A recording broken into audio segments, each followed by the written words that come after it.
Good afternoon. Steve Brooks here with Friday's Inside Look by Brooks. Welcome. I was at a conference last week with a few of my attorney friends, and we were sharing ideas. And honestly, I completely forgot about Facebook Live. So normally, even if I'm in a remote location, I try to stick with my 3 o'clock Friday afternoon show. So we're going to get back on track this week.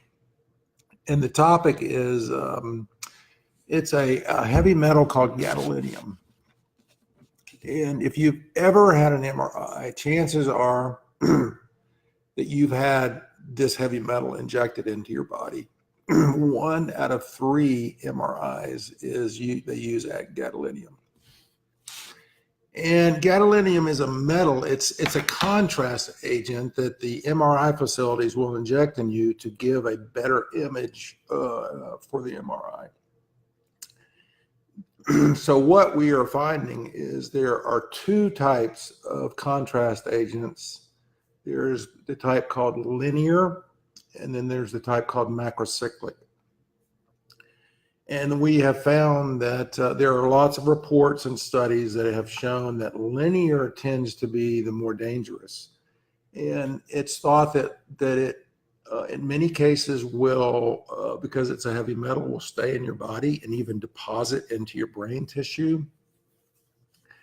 And so it's been known to create, many problems. Some of the problems include brain fog, joint pain, memory loss, sharp cutting or burning pain, muscle twitches and weakness, and cognitive impairment.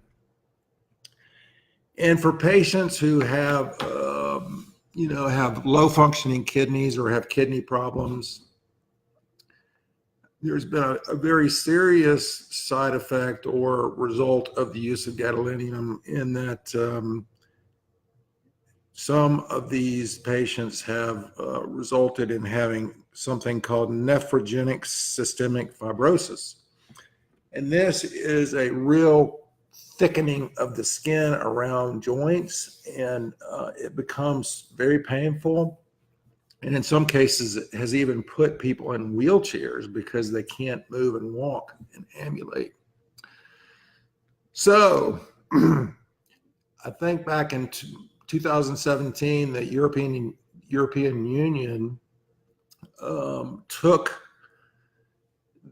part of the contrast agents off the market. The linear has been shown to be the more dangerous. So a lot of the MRI facilities in the United States have kind of backed off using linear and are just using the macrocyclic.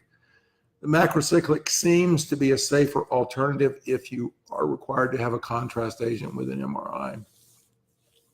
So I tell you all this to say that we, Brooks Law Group, are looking into these type of cases. We may be taking some gadolinium cases. We are studying it. I wanted to put it out there. It's a kind of a new phenomena. Europe usually acts before our FDA does, and so our FDA, is slower to act. And I think, based on what we've learned from Europe, that a lot of the MRI facilities in the United States have stopped using linear. But if you've had an MRI with contrast and you've experienced any of these symptoms that I talked about, please feel free to contact me at steve@brookslawgroup.com or give me a call. I'll be glad to discuss it with you. And so, again, send me any questions you have. Other than that, I'll look forward to seeing you next Friday at 3 o'clock for Friday's Inside Look by Brooks. Thank you.